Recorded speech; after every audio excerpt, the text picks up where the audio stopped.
senators why they should be throwing out the case against the Deputy President Rigathi Gachagua.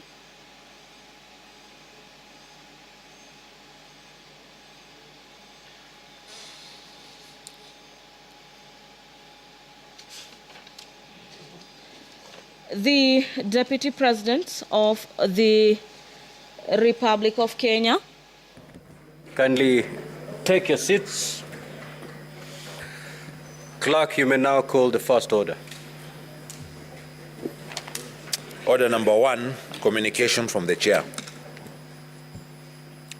Now, during yesterday's session, there's a volume that had been made available by the counsel for the National Assembly.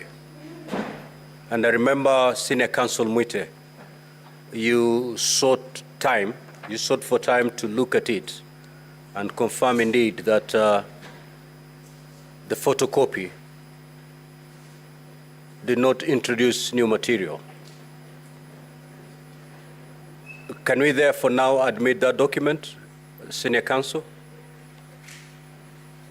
We looked at it, Mheshimiwa Speaker, and we have no objection now. It can be introduced. Thank you. Very well. May the same be admitted and be made available to all honorable senators. Next order.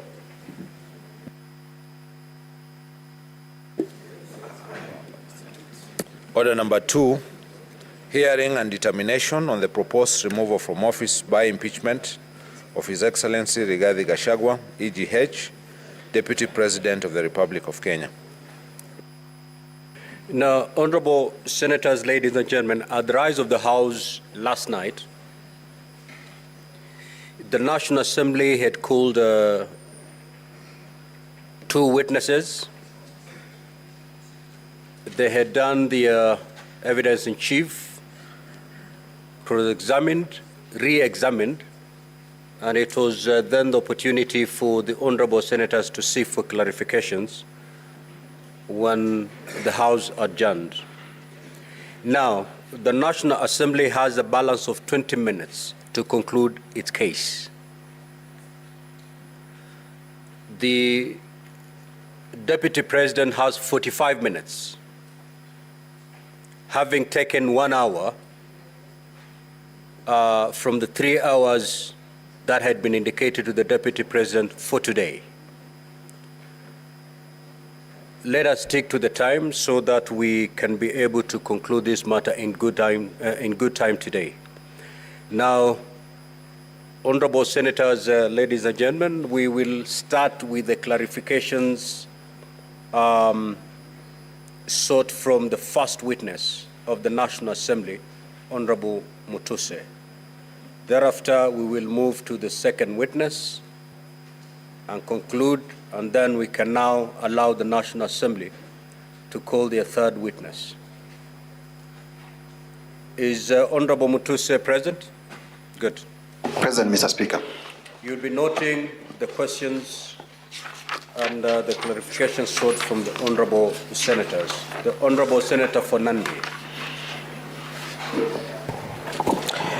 Thank you, Mr. Speaker. Just clarification, but since we had started yesterday with the word of the Lord, I want to leave to my brother Ekomas Mutuse through you. In Proverbs 12, verses 22, the Lord detests lying lips, but he delights in those who is telling the truth. So, Mheshimiwa Mutuse Ekomas, I leave you with that. My quick clarification, Chair, with your indulgence. One, by the time you are giving us that the wealth of the Deputy President was 5.2 billion Kenyan shillings that you allege has been acquired for the last 2 years, did you access the wealth declaration from EACC, number one? Number two, under the NCIC Act and in Mudama's case that the courts ruled, is shareholding part of the definition of the word incitement? Number three, in the matter of Kilifi Malindi Road, do you have any evidence to prove whether it is a private or a public road And if it is either private or public, can you table the evidence or before the House? Number 4, clarification on the issue of Justice Esther Maina. Are you telling us that since the Deputy President is the Deputy President of the Republic of Kenya, does he not have a right as a citizen of Kenya not to bring any complaint against any officer, including judicial officers?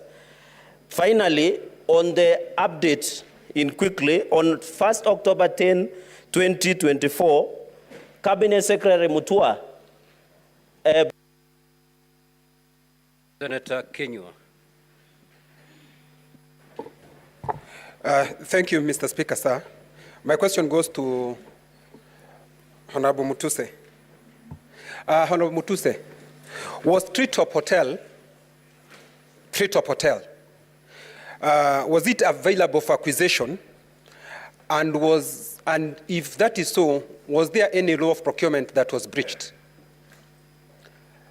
Second one, what is the age of these DP's sons? Thank you, Mr. Speaker. Senator Fatuma Dulo. Thank you, Mr. Speaker. My question first goes to the counsel on the side of the Deputy President. My question is on attack on the national security. And knowing that national intelligence, Mr. Speaker, is a critical organ of a government. And the attack by the Deputy President is a very serious one. And I've seen the video being played that what the current president said when he was the Deputy President is equal. And I heard also Deputy President saying, I have learned from my boss. Does that answer the question of gross misconduct on the part of attack on the security? Number 2, the issue of disinheriting the widow. We've been told a lot of stories here, but I really want to know, because we are Africans, matters of widows are very critical. Have you thought of looking for the family of the late Gachagua, just to clarify so many questions that are lingering around that particular family? I thank you. Senator Beatrice Akinyi. If you're in the first round, honorable senators, allow others also to get an opportunity to seek clarifications. Thank you, Mr. Speaker, sir. My clarification is to the DP's team. On a video that was played yesterday at a relocation point in Nairobi County, I wanted clarification from the DP's team on whether their client is aware that county governments are distinct governments, and if so, Honorable Speaker, did the DP consult with the county government of Nairobi over the challenges of relocation at Kayole? And 2, Honorable Speaker, there was a video that was played, either 1 or 2, involving a speech at either rally by His Excellency the President of the Republic of Kenya. My question is, what was the essence of that video? And is it to show that 2 wrongs would make 1 right? Thank you. Senator Lelegwe. Thank you, Mr. Speaker. My clarification is to the witness of the National Assembly. Yesterday, during the cross-examination, the advocate of the Deputy President, you asserted that you have identified several companies which you have no issues and to which you do not attribute any misconduct in their dealings.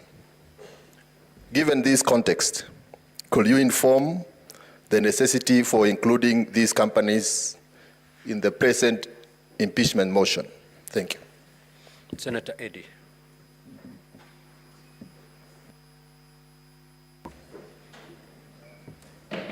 Mr. Speaker, thank you.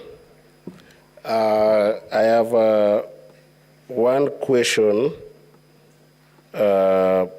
for the witness in chief and one clarity question from the counsel for the deputy president, and particularly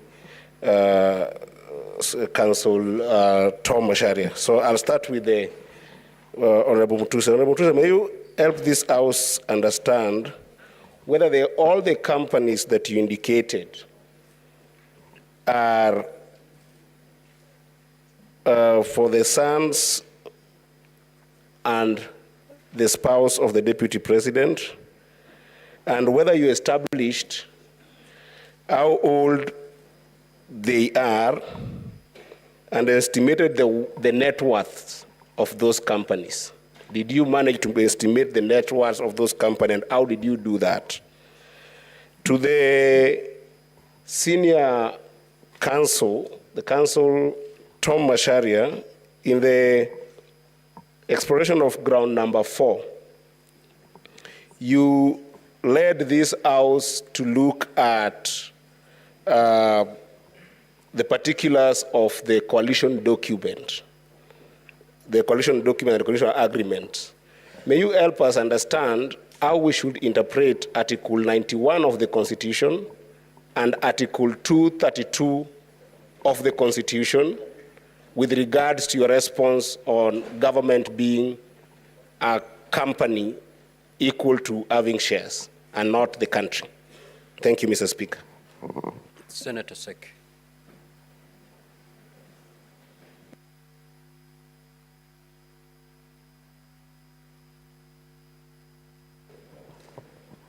Thank you, Honorable Speaker. The question also goes to Honorable Mutuse.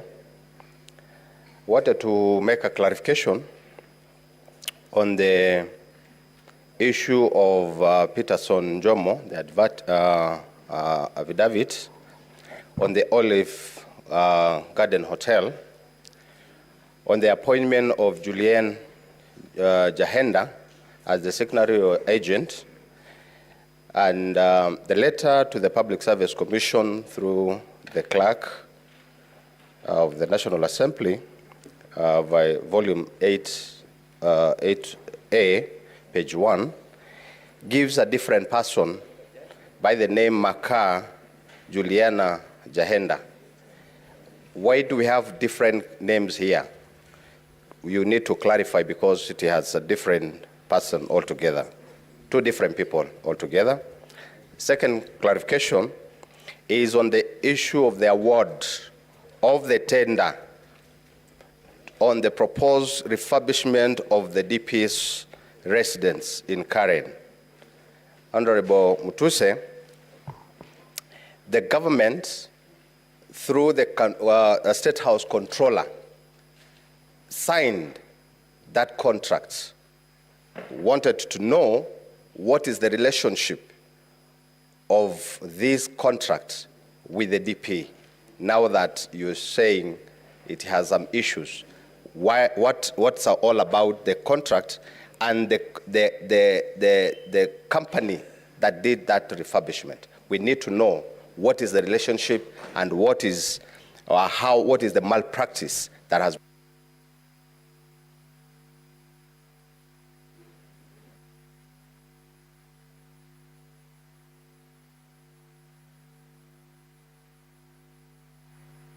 Senator Amida Kibwana.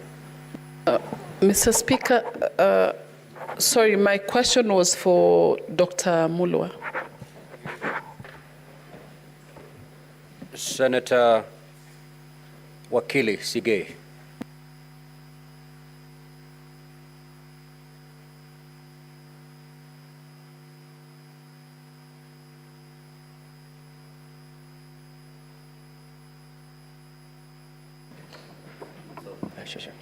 Thank you, Mr. Speaker. I've got 2 questions.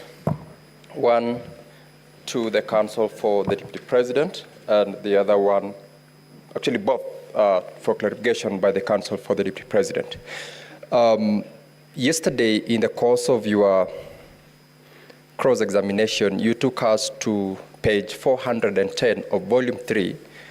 This is with regard to the accusation where His Excellency the Deputy President divulged or accused the national intelligence of what you said. Now, my clarification from you, which I desire, is at that page 410, the evidence which you sought to juxtapose what the President did and what the Deputy President was accused of having done is with regards to one being in office and another one alleging that he's not been able to attend sessions where that complaint came from.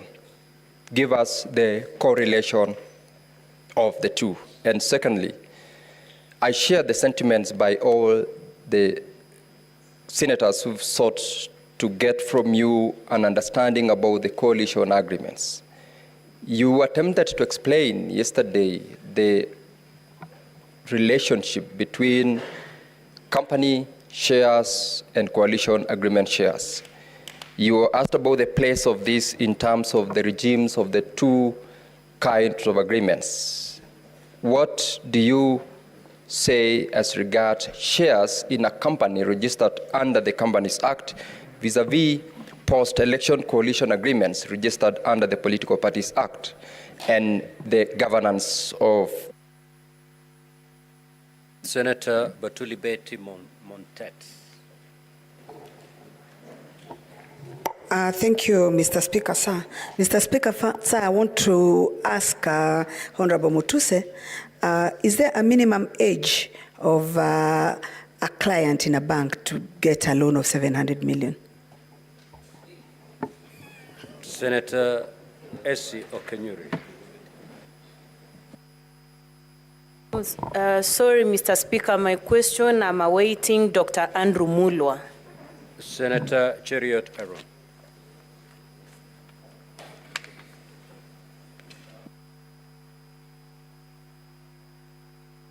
Mike, two quick questions to you, Mutuse. Is there any crime that a Kenyan will have committed if they have 20, 30, or even 40 companies? Because I see you have listed 22 companies here. Is there any crime by just owning these companies you feel that the person you accuse has committed? Second, on this issue of Vipingo Beach, surely, Honorable Mutuse, what is the crime of the sons of the Deputy President being listed as directors? Because I have tried combing through your motion to establish what you consider to be either an illegality or a crime on their part by simply being listed as directors. Lastly, Mr. Speaker, is to the counsel for the DP, Wakili Masharia. The clips of the then DP Ruto played by your team, could we read it to mean that it's an admission on your part that you're saying, if it was done then by a sitting Deputy President, please allow the current one to commit the same at this point? And lastly, the 30% allocation to Ford Kenya in the coalition agreement in ANC, how has it been realized? Senator Margaret Kamar.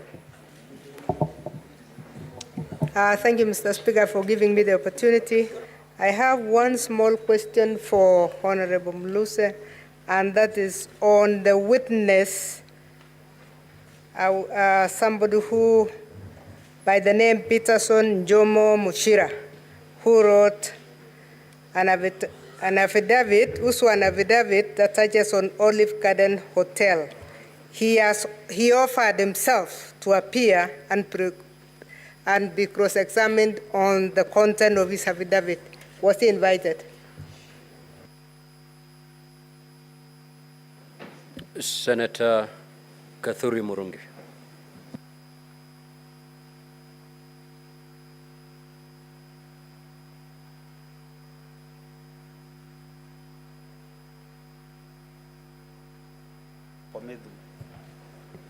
Thank you, Honorable Speaker. Mine are just very straight clarifications. Number one goes to Honorable Mutuse. Honorable Mutuse, in ground 7, you have seen that His Excellency, the Deputy President, has inexplicably amassed a humongous, these are very strong ones, property portfolio estimated at 5.2 billion. So my question is, this is within 2 years. I know for a fact that before an election, any eligible candidate clears himself or herself with the IBC before contesting. Therefore, for comparative analysis, do you have His Excellency the Deputy President's property or worth during the 2022, before the 2022 elections, so that now we can be able, as a jury, can be able to compare and see whether for 2 years, for sure, he has been able to amass this wealth. Number two, there is this property in Meru. Many Meru guys have called me last night asking me whether there is evidence to show that this land is in Meru. The last one is to the councils of the Deputy President. There was a clip which was played here yesterday when the Deputy President made a press conference in Mombasa.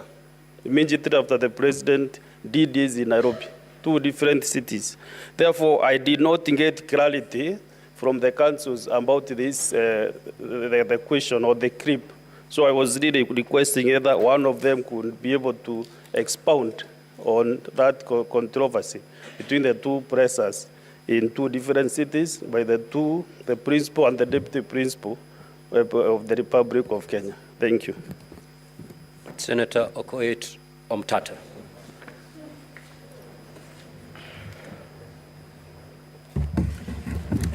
Thank you, Honorable Speaker. I have a question for the Honorable Mutuse. To whom does this motion belong? Because in most of your answers, you keep on saying we. I think, Honorable Senator Omtata, that question was asked by the Honorable Enoch Wambua, Senator, and it was responded to. So just ask for a different clarification. Okay, and other than that, I wanted to ask whether Honorable Mutuse knows the difference between an impeachment motion and a censure motion. And if he does, where does he place his motion? Is it a censure motion or is it an impeachment motion? And what are the thresholds for each of those 2 motions, if he understands the difference? Thank you. Senator Chute.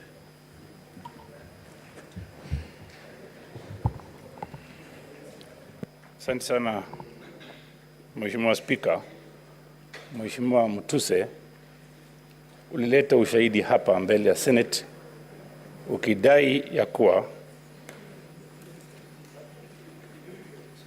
Deputy President ako na 5.2 billion. Wewe ni wakili. Na vile unaongea jana unaonekana wakili shupavu. Ulileta ushahidi gani hapa ya kuonyesha valuation ya hii property ya hiyo katika documents yako kuonyesha imefika 5.2 billion. Swali ya pili, ulileta mashtaka 11. Vile unasimama huko leo, unaona aibu kidogo kwamba ulilete porojo mingi na mambo mingi kama ukiwa wakili hujafikiria vizuri. Sababu watu wa Marsabit wananiuliza, hiyo mtu kweli ni wakili ama ni mtu amekombolewa kutoka huko? Hebu jibu hiyo swali tafadhali. Senator Beth Siango. Now, honorable senators, we are going to conduct ourselves in decorum. We are not in any way going to demean the witnesses. Ask your question, but stick to the rules of this House. Senator Beth Siango. Thank you, Mr. Speaker, for giving me this chance. I have 2 questions. One for Honorable Mutuse.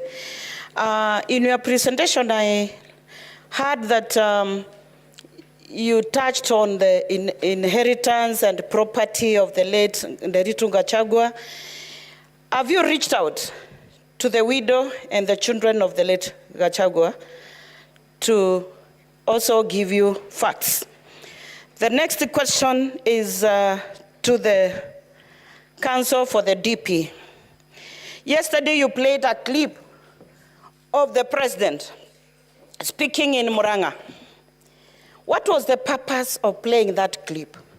And how does it relate to the saying popularly now used by Kenyans, kufa dereva, kufa makanga? Thank you. Senator Chimera. Thank you, Mr. Speaker. My question goes to the counsel for the DP. I would wish to seek clarity on the documents that they tabled yesterday, being the coalition agreement, which basically informed the basis as to which the DP has been talking about shares. I just want to know whether there is any document that secures shares in respect of the region where the DP comes from.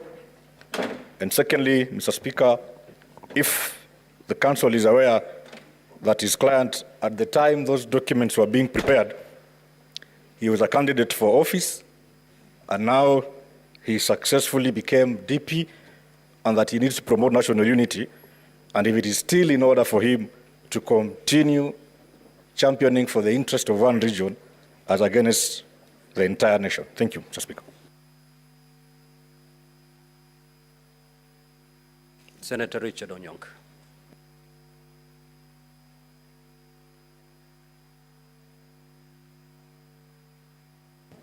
Thank you, Mr. Speaker. My questions are two, and I would like to ask Honorable Mutuse. I hold you highly. I don't think that you're as idiotic as our colleagues will say. I want to ask you, between the time when the Deputy President was a Member of Parliament and the time when he became the Deputy President, were you able to see whether there was a deliberate variation in the amounts of money that he was handling? Did you see whether the money that he was handling as a Member of Parliament, for example, changed then to the money that you brought in, where you're saying that there is some money laundering taking place? Were you able, or are you able to show that distinction in order for you to make your case? The second question I wanted to ask you again on the same issue.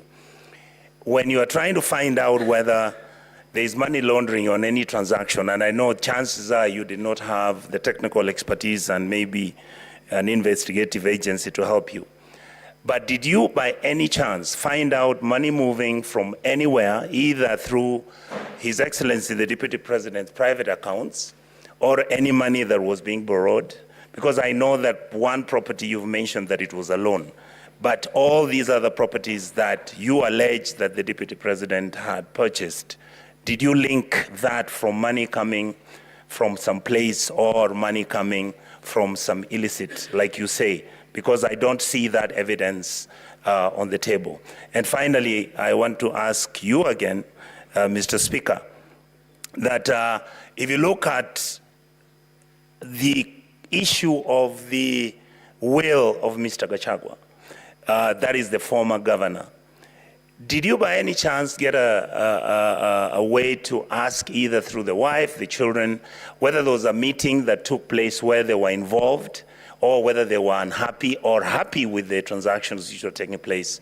Because there isn't any evidence whatsoever of, for example, the wife complaining or the children complaining. Did you get anything like that which is substantive? Thank you, Mr. Speaker.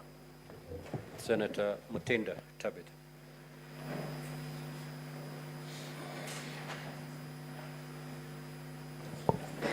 Thank you, Mr. Speaker.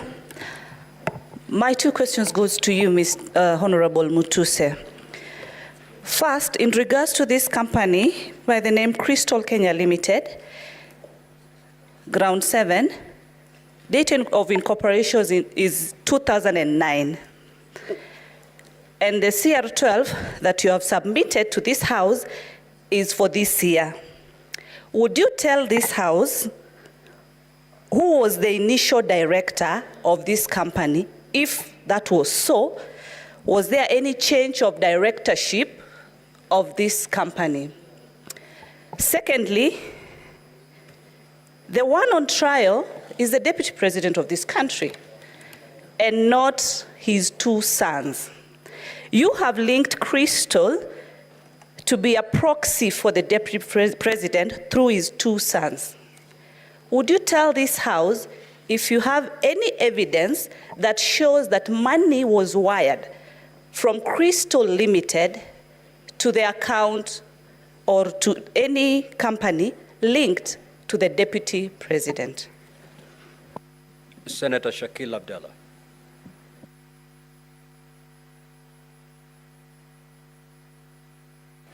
Thank you, Mr. Speaker. My question is to Honorable Mutuse. If Judge Maina had filed any complaints regarding the being harassed by the deputy president. Thank you. Senator Miraj Abdullah.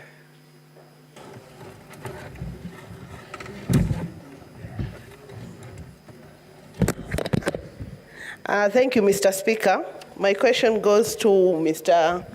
Mutuse. Is it your opinion that the DP was talking about enforcing the Kenya Kwanza coalition agreement when he was speaking about the shareholding issue?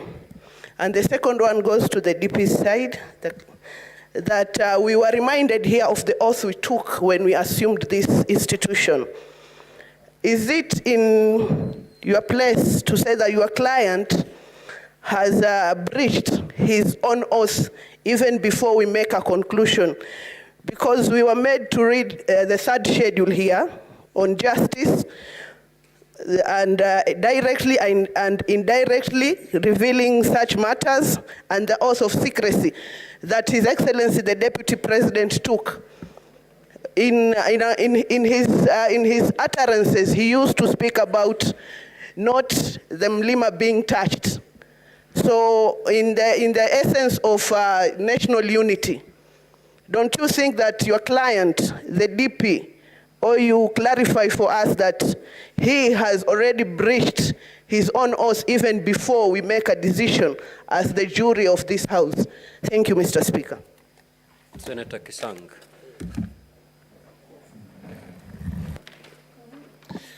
Thank you, Honorable Speaker. My first question goes to Mutuse and a comment. Honorable Speaker, I want to find out from Mheshimiwa, out of the 22 companies that you've alleged associated with the Deputy President, how many are really of interest to this particular impeachment? Yesterday you talked about the one in Rea Vivingo, and we saw that 10,000 of the shares, the total shares, are owned by the estate of the late Governor Gachagua. And then a comment, Honorable Speaker, is the clips that were played yesterday on shareholding. I think I want to ask the legal counsel for the Deputy President. It looks like we didn't stop campaigns after election. It looked like we continued to propagate campaigns because we expected the Deputy President, immediately after campaigns, we stop about this thing of shareholding because... Senator Maanzo.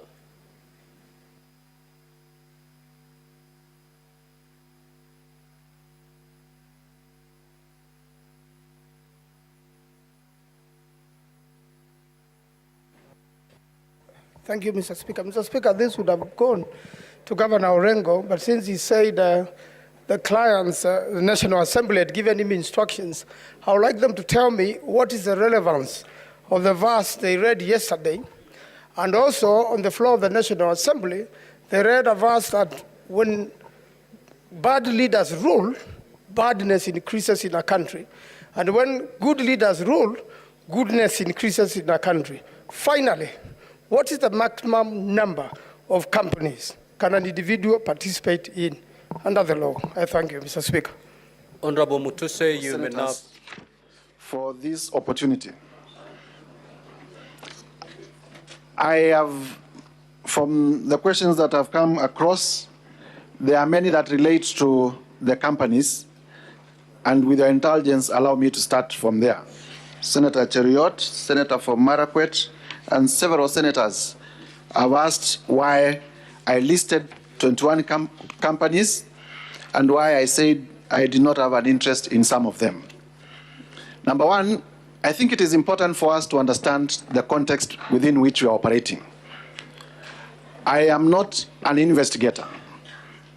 And the law under Article 94, Article 95 does not make a member of Parliament, the National Assembly or Senate, an investigator. What I'm required to do is to establish a prima facie case, to establish that what is happening is outside the requirements of the law.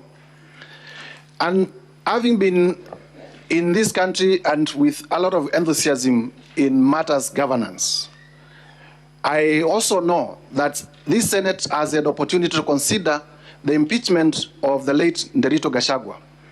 And in that impeachment, because this is a house of record, you will realize that most of the companies that I've listed were also complained about by the County Assembly of Nyeri during the impeachment of Governor Nderito Gachagua. And the complaint was specifically that there was a brother to the late governor, and the brother is one Rigathi Gachagua, who was doing all the business in Nyeri County. And from that basis, therefore, I needed to expound to find out what these companies that had been complained about during that impeachment, what these companies that had been complained about in the Esther Minor decision in terms of money laundering had to do with the Deputy President and the things that I'm alleging against him. And it is on that basis that I listed these companies. I want to invite members of this Senate to also know that in doing this, it is not just about the direct evidence. It is also about the circumstantial evidence. It's also about the circumstances that led to where we are. That there are companies that were complained about doing business in Nyeri County. It came to this Senate. That the same companies were complained about doing money laundering, and a decision of the High Court by Justice Maina has been tabled before you. And today, we are complaining that the same companies are helping to do corruption and money laundering. And that's the reason why we bring those companies. Please notice that in an impeachment, because I've been asked about threshold, and I know you know about it, my work here is not to prove criminal liability. It is not to prove beyond reasonable doubt. My work here is not to prove civil liability, but to show political responsibility. And I have been able to do that. In terms of Vipingo Ridge, the question I want to invite honorable senators, and I request that you listen to me. I was told yesterday that Vipingo Ridge, the two sons of His Excellency the Deputy President, are mere directors, and that the shares are owned by the estate of the late Nderito Gachagua. But then you ask yourself, all of you here, you have children, why would my brother's children own my estate and not my children? Why would my brother's children be the ones who are directors in my estate and not my own children? If you die today, will your children be the ones being directors of your properties, or it is the children of your brothers?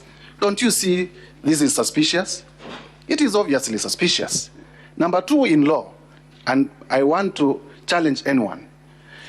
An estate, what is an estate? An estate is the totality of your belongings. So, can an estate own an estate? It is administrators. We would have expected that the executors in the estate who are named in the will are the ones who would have been named in the shareholding. And we know all these trick games that are being played around to hide ownership. And that, because I talked about circumstantial evidence, that is to be compared with the affidavit of Mr. Jomo in terms of how Jomo was approached to be proxy in buying the property, and how Jahenda, the question that has been asked, is the one operating the accounts. And we have been able to show that the same Jahenda, the same lady who works at the DP's office, is the same person who is the manager at the hotel and is the one who is operating the accounts. So I invite you to see the web of secrecy, the web of conspiracy. It is a web. And this is why I said these are white-collar crimes. They are done by intelligent people. Sometimes it becomes very difficult to get direct evidence, but in the totality of the circumstances, it points to money laundering and corruption. Let me now go to Senator for Nandi, my good friend, Senator Cherangei. Thank you very much for the Bible verse. I'll keep on reading it, and every time I read it, I will remember you. 5.2 billion wealth. Did I ask for the wealth declaration? I have said here I was not in an investigation journey. I was doing my role under the law to establish a prima facie case. And the last I know, in terms of public declaration, because this has also been asked, the Deputy President, during the presidential debate, as a candidate for election, did declare that he was worth 800 million shillings. I have listed companies, I have listed suspicious transactions that lead me to the conclusion that he is now worth 5.2 billion shillings. The law on unexplained assets, because this is important. The law on unexplained assets is such that you are asked, you own this, please tell us how you acquired it. Because as far as we know, your legitimate income cannot support this. That is what I have done. I have listed properties that I have laid evidence that they are either directly or indirectly owned by the Deputy President. It is upon him, and this law is established. It is upon him to tell us where he got money to buy those properties, because in as far as we know, his legitimate sources of income do not support that income. Senator Kinyua, thank you for the question. Treetop Hotel is owned by KWS and therefore is a public institution. The expectation at law is that it should be, if it was to be leased, that needed to follow the Public Procurement and Disposal Act, and therefore would have expected an advertisement, a competitive process, to leading to its acquisition and leasing to a private person. There is no evidence that that was done, and that's why I allege and I approved that the Deputy President used his office to influence the acquiring of Treetops Hotel, abuse of office. Whether we have had the opportunity to discuss with the children and the widows of the late Nerito Gachagua, please allow me not to comment on that, because there are requests also, as I said yesterday, that we keep certain matters that come to our knowledge during this process in secrecy. Senator for Samburu, the necessity of including the companies, I have said.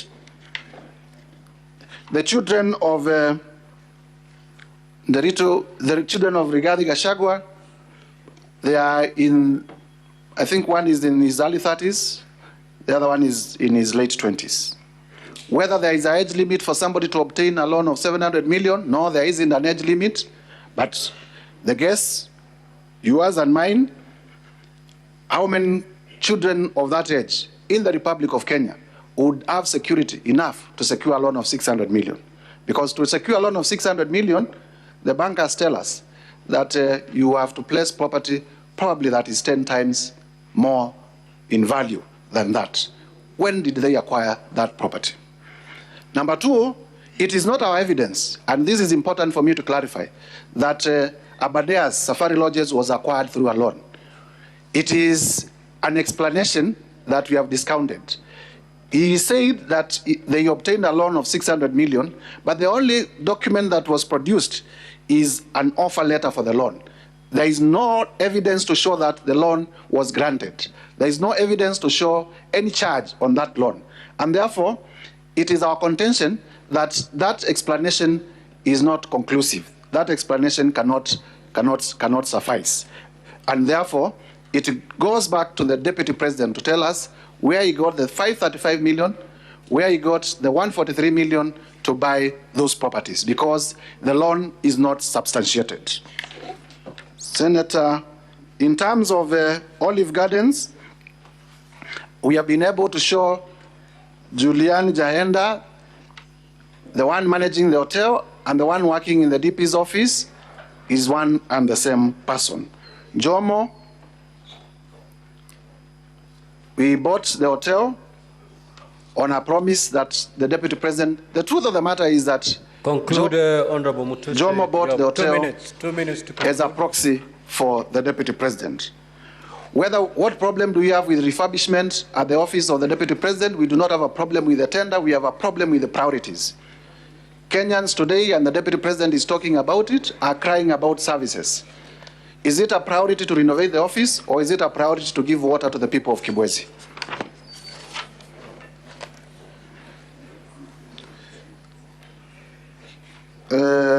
Vipingo Beach, I have explained whether you would bequeath your wealth to your children or to the children of your brother. Senator of Meru, the property, there is an admission from the response by the DP that he actually owns a property in Meru, so I do not need to belabor that point. He has already admitted he owns a property in Meru, but he says he got a loan from one of the local circles. He has not produced evidence for that loan. And therefore, to my contention, that issue is already proved.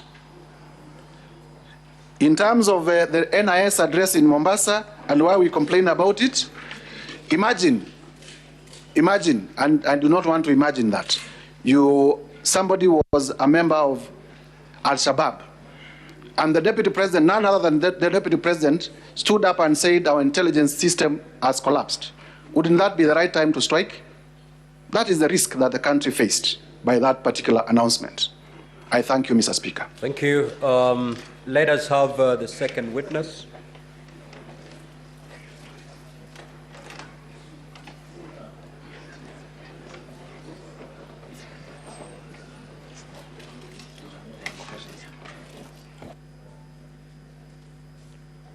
As the counsel for the DP responds,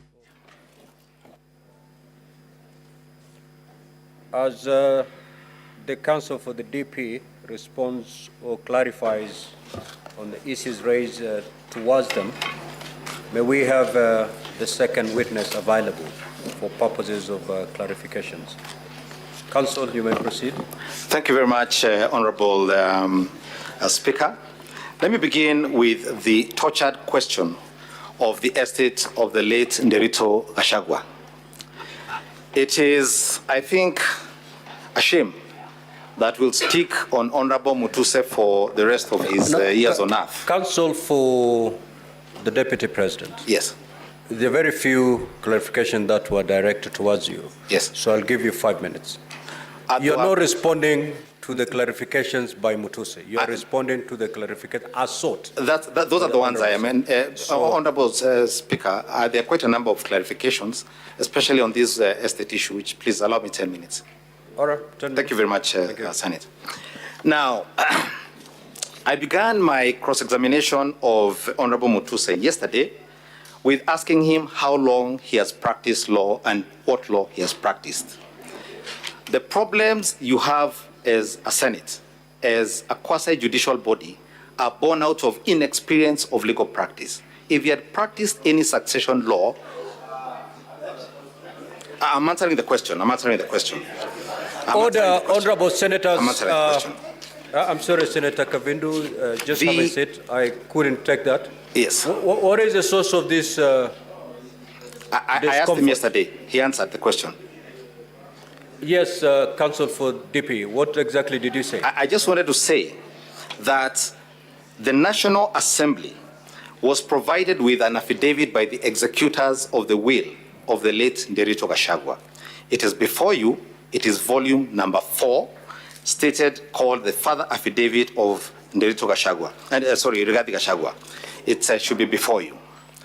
In that affidavit, the two executors state in comprehensive detail everything concerning that particular estate. They are as follows. 1, the estate property was divided in accordance with the will. The probate matter commenced and went all the way to the end to conclusion. All issues were resolved within the court case and in a sense are now res judicata. That is issue number 1. Issue number 2, you will find in that affidavit between pages 11 and pages 19. Who sought that clarification? I was asked, the question was asked here, I think, by Senator Dulo asked. For DP, do not respond to what Honorable Mutuse said. Senator Pick Dulo. a senator's issue and respond to it. That's what I'm responding to. Exactly. So whose clarification are you? Senator Dulo asked, can you please address the question of disinheriting the widows, if Hunter could confirm that? I believe she did. That's what I'm answering, yes. And so the will, as I'm explaining, does not disinherit the children or the widows or anybody else. It is merely because in the motion brought before you, there were properties listed in the motion that were part of the estate. That is the only reason this estate has become the subject of proceedings before the Senate and the National Assembly. So when you look at the will, as I've said, between pages 11 and 12, at page 13, if you have the document before you, this is volume number 4, there is a long list of how this estate was divided. And I won't go through it, you'll be able to read it yourself. That's number 1. Number 2, you will see an affidavit by the executors, except the Deputy President who did not sign this affidavit. These are the 2 remaining executors who have signed it, explaining between pages 4 and page 9 everything that was done in accordance with the law and in accordance with the law of succession, and that no one's property was taken away. Senator Dulo, you know our rules. Proceed, Counsel. Proceed. Yes. Now, I've been asked some questions about the issue of the Moranga video and about the shareholder agreements and whether 2 wrongs make a right. Our position is the opposite. Our position was that the address by the President in Moranga was in fact in confirmation of the agreements. The President was merely saying that they are implementing the agreements they agreed upon, and it was incumbent upon his deputy to assist his President in confirming that they were implementing the agreements. That is the purpose of the video. That is the purpose of those agreements. It is not to say kufa makanga, kufa dereva. I think Senator Beth asked that question. It is to say okoeni makanga na muokoe dereva. That is what we're asking you to do this morning. Senator, I believe Eddie, Senator Eddie Owiti, my good friend, has asked about the interrelation between Articles 91 and Article 232 and how those interact with the agreements. If I would call your attention, Honorable Senators, to the contracts themselves again, I don't know whether you have them. The contracts are in volume 3, and I'm referring you to page 429. At page 429, this is what the agreement said, and I'm reading, this is the primary agreement that was signed between UDA and between Fort Kenya and ANC. This is what it said. Further terms, parameters, and details of the sharing of positions of responsibility in the national government pursuant to this article shall be contained in a separate schedule to this agreement, which schedule shall be negotiated and executed before the date of the general election scheduled on 9th August. So there were subsequent agreements executed on how these shares were to be divided and to be implemented. That is issue number 1. But issue number 2, the parties gave themselves some room, and you'll see this at page 430. This is Article 22, Subarticle G. Notwithstanding the content of this article, the founding member parties hereby commit to make any adjustments that may be necessary to accommodate the development priorities of other parts of the country to ensure equitable distribution of Kenya's national resources and wealth for the benefit of every citizen and every part of Kenya. When the Deputy President takes a stand, We will be demonstrating to you with videos where both he and his boss, the president, went out of their way to say that the voting did not matter to how they were going to implement the development agenda. I think I was asked whether there are any contracts or agreements that were signed on behalf of Mount Kenya. I did not see any. We don't have any thus far. There were several parties from Mount Kenya, but they did not negotiate anything. Then an important question. The deputy president did not say the government is a company. When you read the statements, he was making an example. It's like a company. It was a tool to explain a document. That's all he was doing. I'm pressed for time here. Yes, Senator Chariot asked a question about two wrongs making a right, and whether the current DP is conceding that because he did what the former DP did, that then he's guilty. Again, far from the truth. We are asserting, when you read the documents, the documents at page 412, this is the article where the president spoke, the former deputy president spoke in Moyale. This is what he said. The deputy president reiterated that he used to ask tough questions when attending the National Security Council meeting about schemes of murder. It is something that has troubled me a lot, and that is why we have put it to the Kenya Kwanza manifesto that extrajudicial killing must come to an end. It is illegal and constitutional and offends every principle of the right of life. In law, there is no secrecy where crimes are committed or there is violation of the Constitution. The deputy president was merely following the mentorship of the man who occupied the office before him, and was not releasing any secrets that did not concern illegalities or unconstitutionality. So that deals with the question of oath of secrecy. I think that was asked. And because of shortage of time, I'll allow my learned colleague, Mr. Elisha Ongwae, to come and answer a few questions. Thank you very much, honorable senators, for your time and your attention. How many minutes, clerk? Mr. Speaker, 3 minutes will be enough for me. No, we need to know how much time you have. Okay. You have 2 minutes. Okay. Thank you, Mr. Speaker. Ongoya for the Deputy President. Proceed, Counsel. Thank you. Counsel. To the question whether the Deputy President is aware that county governments are distinct, our answer is simple. Governments at national and county levels are distinct and interdependent. So the constitutional architecture is not to create pigeonholes, it's to create cooperative and interdependent governments. And just to bolster that argument, you will notice that the allegation against the Deputy President on Nairobi River relocation is not that he destabilized Nairobi County government, is that he refused to support implementation of a resolution of cabinet, a national government institution. Meaning even at that level, that was the understanding that this was an intergovernmental approach to clean up Nairobi River. On the question of Julian Jahenda, allow me to say this. The person who has brought Julian Jahenda in these proceedings is a deponent of an affidavit. Allow us to hold him to account on that affidavit when he comes to testify himself, because we have questions for him around this witness too. Then finally, on the question of Treetops Hotel, let this be very clear distinction.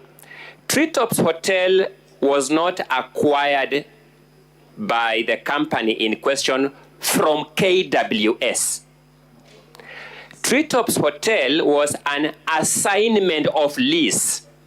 When the Kenya government gives you a lease, say 99 years, you can sell that lease. So it was an assignment of lease that was already assigned by KWS to a third party. So the construction that a company associated with the Deputy President, rightly or wrongly, got this property from KWS is actually wrong. There was a completely different private property that had a lease. Then that company holding that lease assigned that lease. Thank you so much. My 2 minutes are over. The second witness.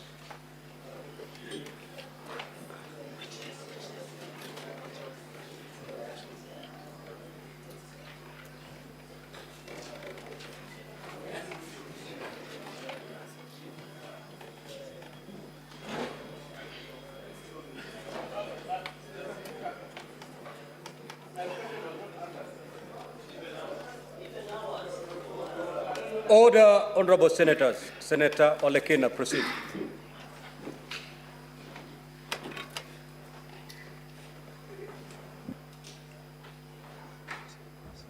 Thank you, Mr. Speaker. Mr. Speaker, my question to Mr. Mulwa. Mr. Mulwa, if you look at the response in volume 6 by the Deputy President, the Deputy President says as follows, 4.2, volume 6, which is in page 11, in response to the allegations that you called him, or he called you, to be able to push for the bid board.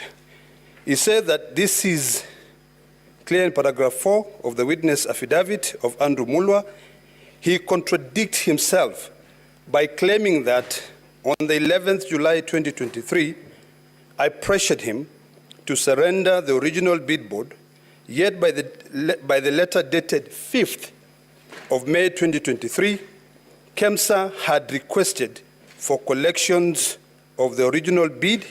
Thus, there was no cause for pressure to be exerted on Mr. Mulwa or any other person. Now, in your affidavit on page 70, you put an excerpt of your WhatsApp or communication between yourself and Dr. Rigathi, where Dr. Rigathi, it's alleged, he said, Dr. Ikunu Rigathi here, kindly contact me.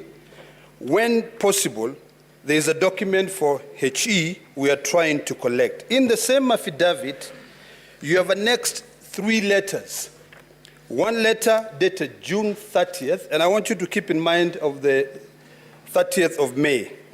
June 30th, which is a letter sent to you, from KEMSA to ESCC, requesting for the bid board. That is June 30th. That is a month after the date that the Deputy President alleges to have received information from KEMSA asking him to collect the bid bond. Secondly, you have a letter dated 11th July, where you communicate to the company called Shabika Impex Private Limited, asking them to collect the bid board. Yesterday, when you were being cross-examined, you said that you were afraid, you felt pressured when the Deputy President called you, allegedly, and asked you to surrender the bid board. Could you please give us a chronological of events? Because this letter is dated 11th that you sent to them. You allege that the Deputy President called you on 11th. Honorable SC, Rule 23 of the Rules of Procedure. SC Okenyuri, he's gotten the question. He's gotten the question. Thank you, Mr. Speaker. I also wish to ask Dr. Andrew Mulwa the following. Confirm if the Deputy President did call you. 2, kindly confirm if Shobika Implex Private Limited, whose agent in Kenya is Crystal Kenya Limited, had emerged as one of the winner of the 3.7 billion mosquito tender before the tender. And finally, what was the issue with the bid bond that you said yesterday you were trying to go pick from EACC? Thank you. Senator Kavindu.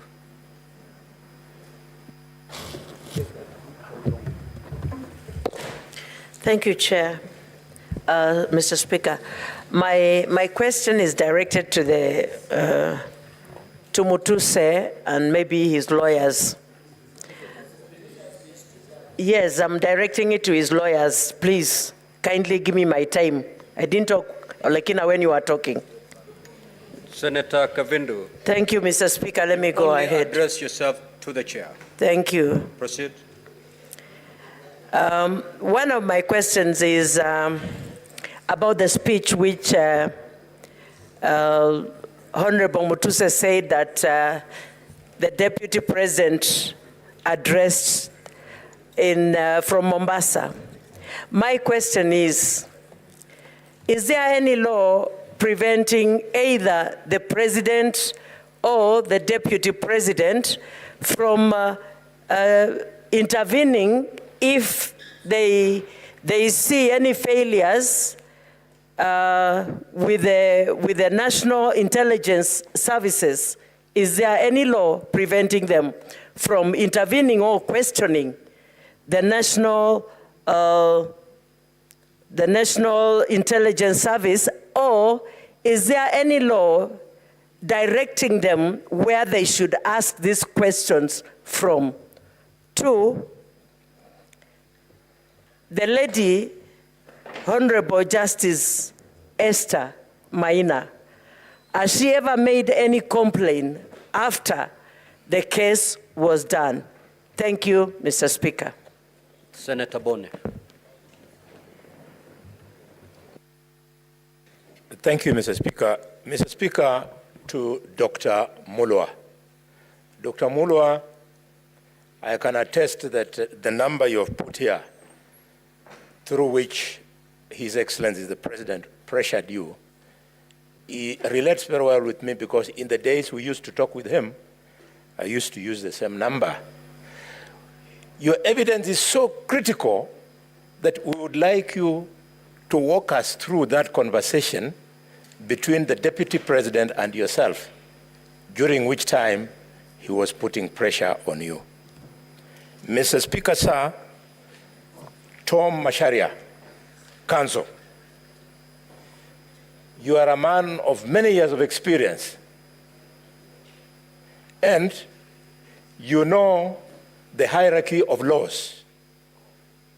The Constitution is at the apex, and all other laws are subservient. In your attempt to justify, or rather to protect, and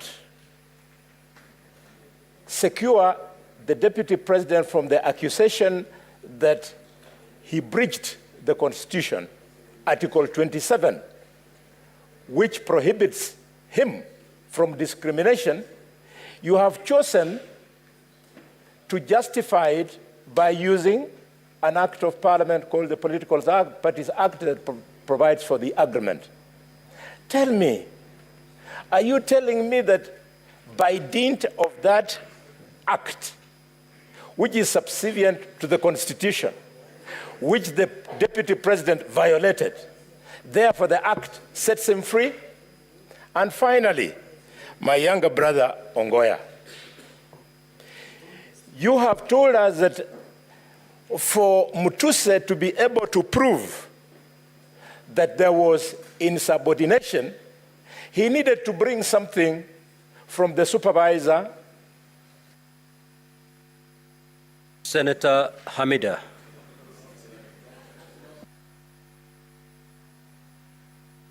Thank you, Mr. Speaker. I remember I am the one who raised this motion, this statement on the mosquito net for investigation. So I am so much aware of this investigation that went on. But Daktari Mulwa, apart from the financial loss that KEMSA incurred, did the alleged interference of the relationship, the alleged interference affect the relationship between the Global Fund and KEMSA? Because I remember, of course, the tender was terminated, which was about 3.7 billion. Global Fund terminated the tender. So was there any a relationship lost between the two? Number two, did the PS Josephine Mburu and CEO Terry Ramadhan lose their jobs due to this tender process, during the tendering process of the mosquito net tender? Number three, did you feel intimidated and coerced to act given the office of the DP? Thank you. Senator Wafula. Asante Mheshimiwa Spika. Daktari Mulwa, madai kwamba ulipata simu kutoka kwa naibu rais kufuatilia jambo linalohusu mwanawe. Wewe kama mtumishi wa umma, unapopata simu kutoka kwa kiongozi wako wa kitaifa akifuata yale yanayohusu mwanawe, unaona ni vema kutekeleza jinsi anavyotaka ama kufuata katiba ili kutetea yeyote aliyeomba nafasi ya kufanya kazi? Asante sana Mheshimiwa Spika. Senator Munyihaji.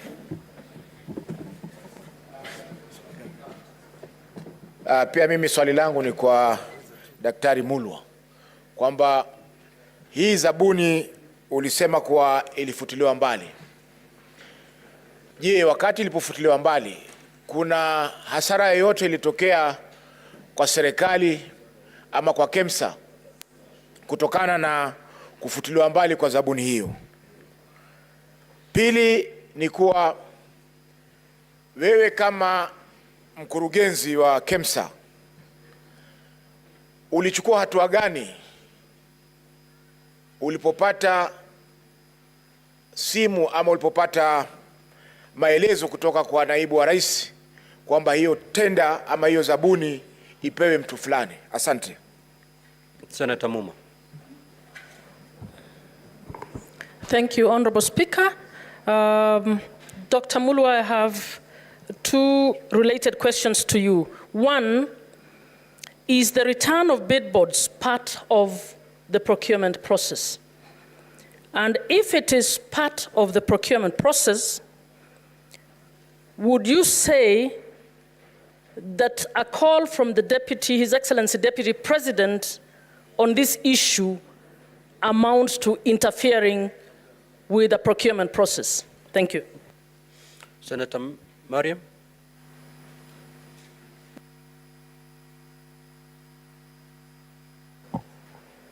Thank you, Mr. Speaker, for giving me this opportunity. My question is to Dr. Mulwa, that you said DP calls you. Is there, when he calls you, is there any interference with the procurement process? Thank you. Witness, you may now proceed to make the clarifications as sought by the honorable senators. You have 10 minutes to do that. Thank you very much, Mr. Speaker, sir, and honorable senators. I will try to answer the questions that have been put forth on the matter of the procurement of the long-lasting mosquito nets by the various senators. Mr. Speaker, sir, the Senator for Narok asked me to give a chronology of what happened so that I may be able to bring out the issue of the pressure that I got from His Excellency the Deputy President and alluded to the letters that I have submitted in regard to the tenders. Indeed, Mr. Speaker, sir, on around the end of April, the Global Fund wrote to the Kenya Global Fund Management Office communicating a pre-award review decision to terminate the procurement of the 3.7 billion mosquito net tenders.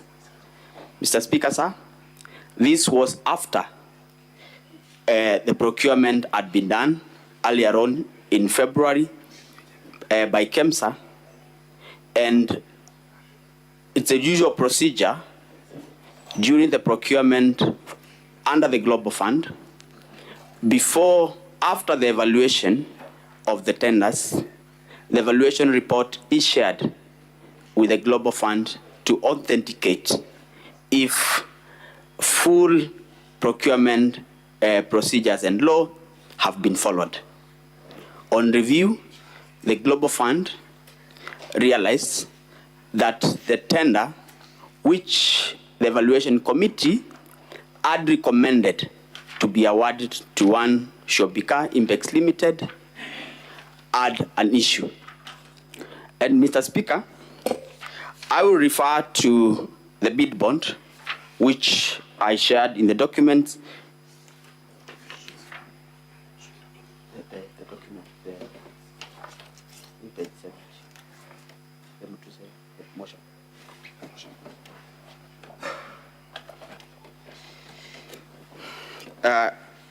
In the motion, I think is page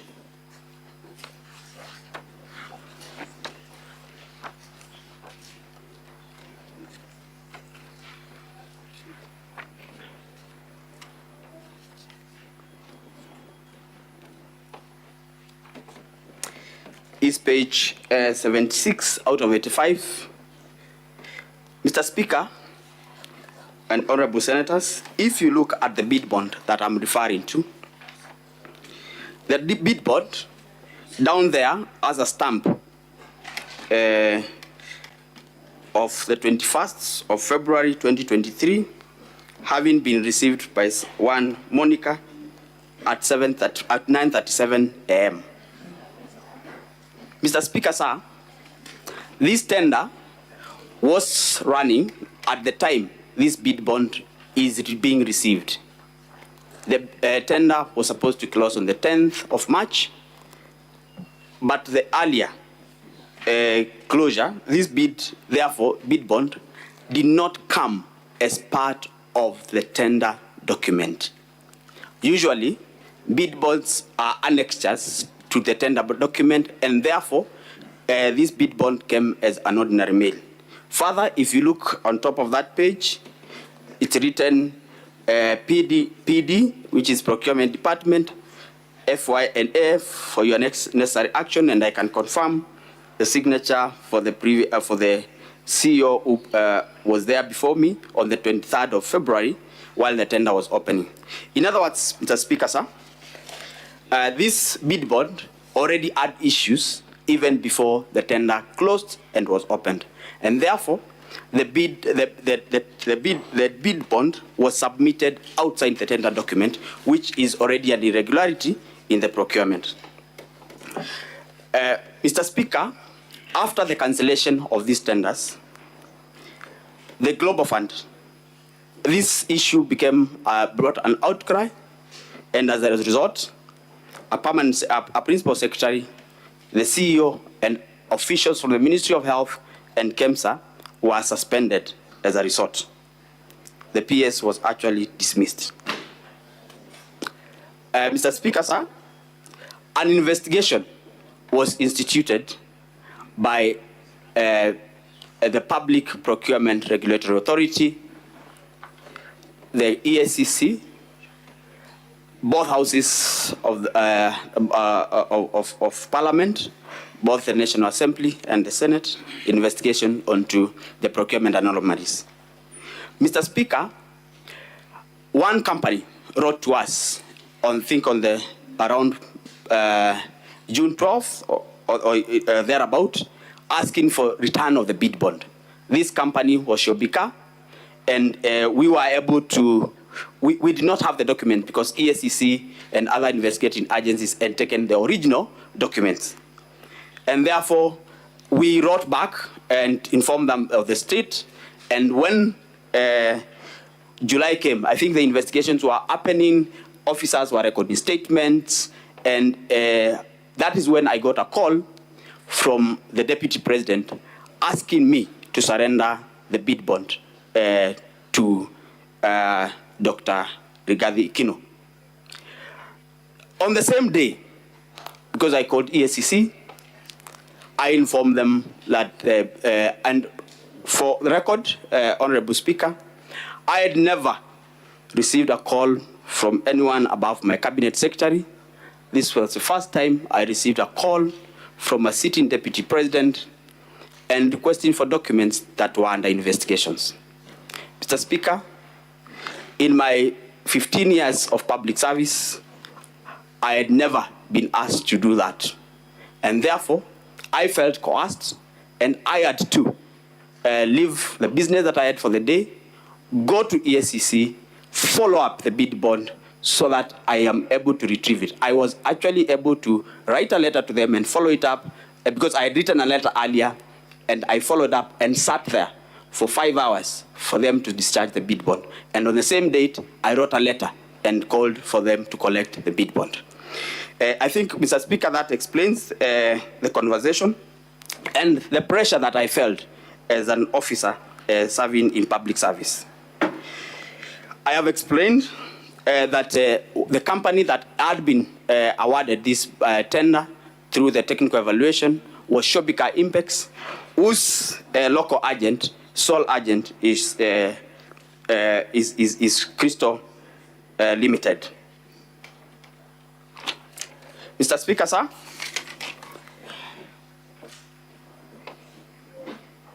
I have walked the Senate through the conversation that I had with the question asked by Honorable Dr. Boni Alwale on what transpired and how I was able to get the bid bond. Yes, beyond the financial loss, Mr. Speaker, the nets that we were supposed to buy 14 million nets under KEMSA procurement. As a result of purchasing these nets through the Global Fund WAMBO system, we could only purchase 10.2 million nets. Global Fund could only supply 10.2 million nets. That means Kenyans lost 3 million also nets as a result. Secondly, there was a delay. We were supposed to implement the distribution of nets to the public from September 2023. That was not possible as a result of the delays. We were only able to start distribution of the nets from January this year. In effect, there was a loss in terms of money, there was a loss in terms of number of nets, and 3, there was a loss in terms of citizens did not enjoy the protection that they would have gotten from the nets in the time that had been envisaged. Indeed, I can confirm, and I've already mentioned, that PS Josephine was dismissed, and acting CEO and other officers were also suspended. About following the law, when I got the call, Honorable Speaker and Senators, I was able to, consult the investigating authorities, and through correspondence, I was able to get the documents as per the law. And therefore, I did not in any way go out of the law as a result. Is the return of bid bond? Mr. Speaker, I'm told my time is up. Can I wind up? The remaining queries. Thank you, sir. Mr. Speaker, whether return of bid bond is part of procurement, indeed return of bid bond is not part of the procurement process per se, but after the procurement process, return of bid bond is a usual procedure, because people had given commitments in banks, in insurances, and therefore returning bid bonds is a procedure. The extraordinary circumstance in this matter is, 1, the bid bond that had been submitted was not part of the tender document per se, and number 2, this was a matter that was under investigation. And therefore, for the Deputy President to push for the bid bond to be returned, it means that it was pushing for interference of an investigation that was already ongoing. I already gave account that I had to personally go to EACC to get the document. Mr. Speaker, I submit. Thank you. There's some clarifications that are sought from Counsel Macharia.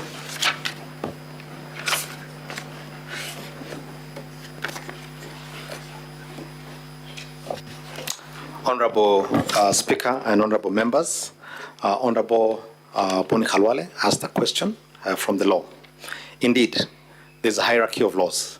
It's the Constitution, the laws, and subsidiary legislation. And I cannot purport to be teaching lawmakers how this is done. 5 minutes. Yes, and so I say this with tremendous respect. The hierarchy of laws, the infrastructure of laws, is that there are provisions left in the Constitution are self-executing.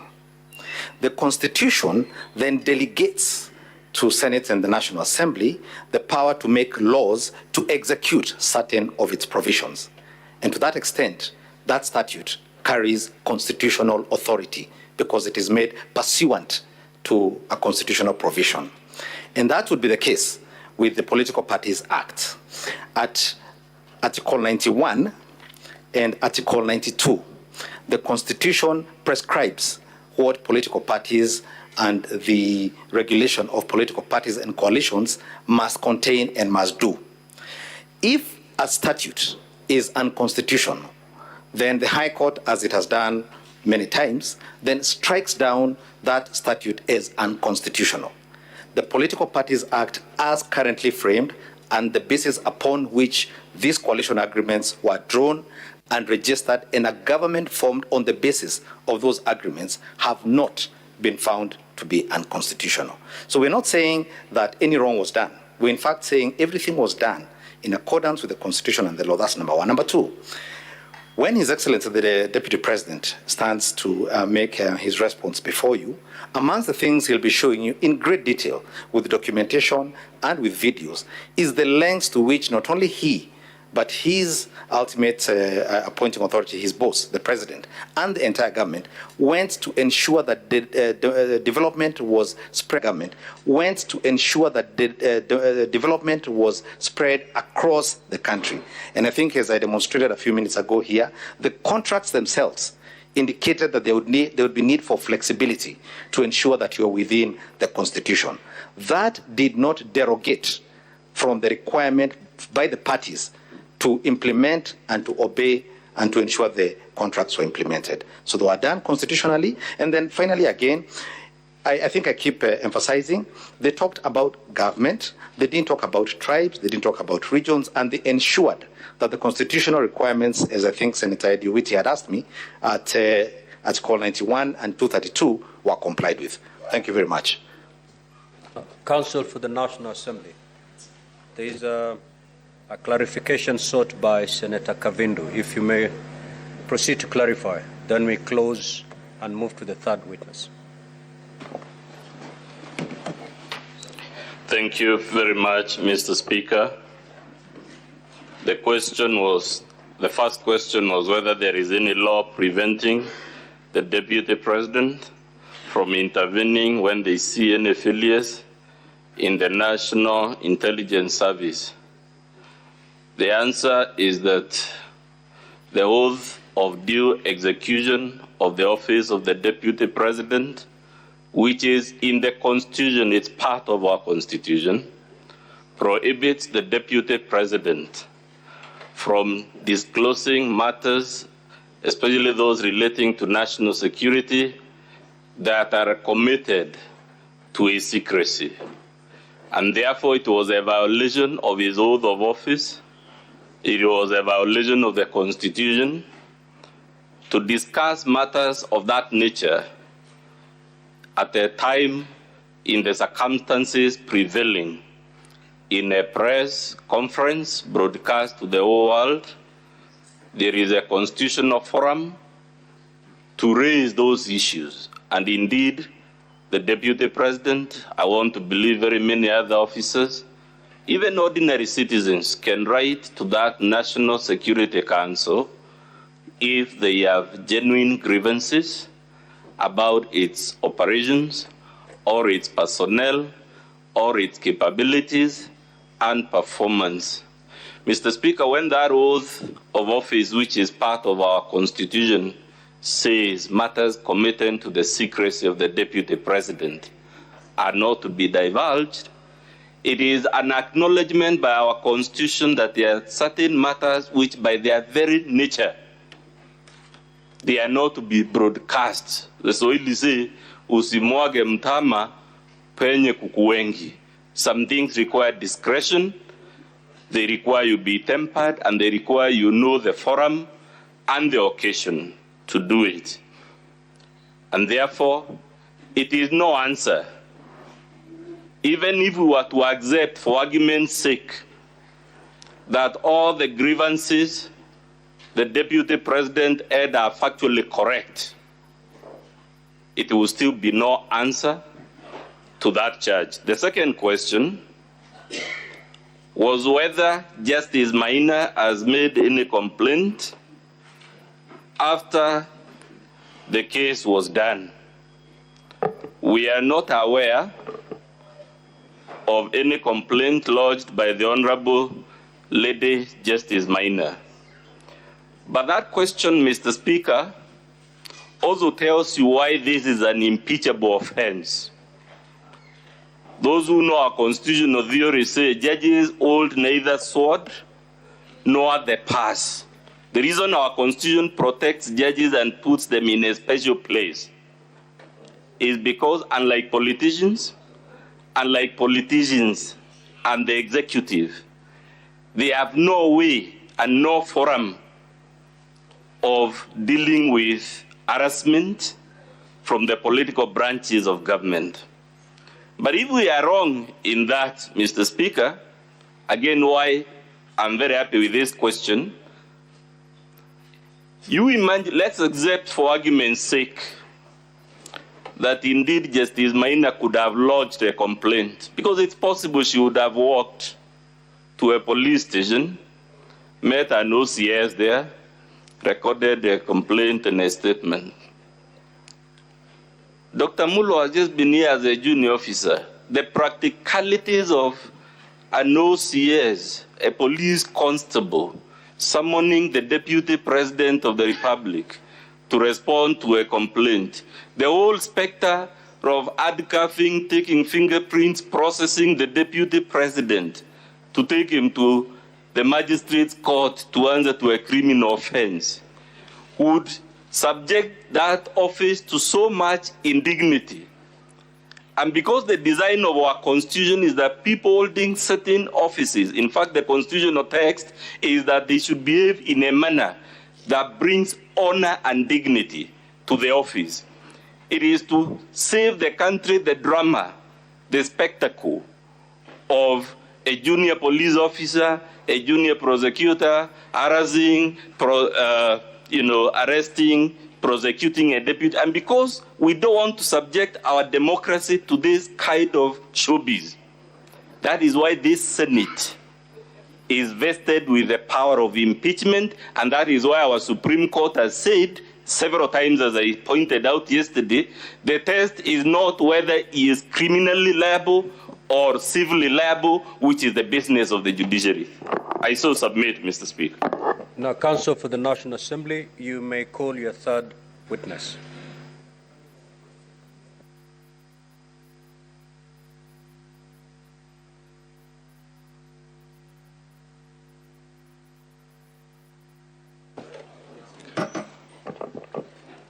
Honorable Speaker, distinguished senators, my name is Moses Kipkogei. Our next witness is Abdi Mahmoud from the EACC. He is a former witness who was called pursuant to the summons issued by this House at the request of the National Assembly. I request the Sergeant at Arms to call him from room 4. Sorry.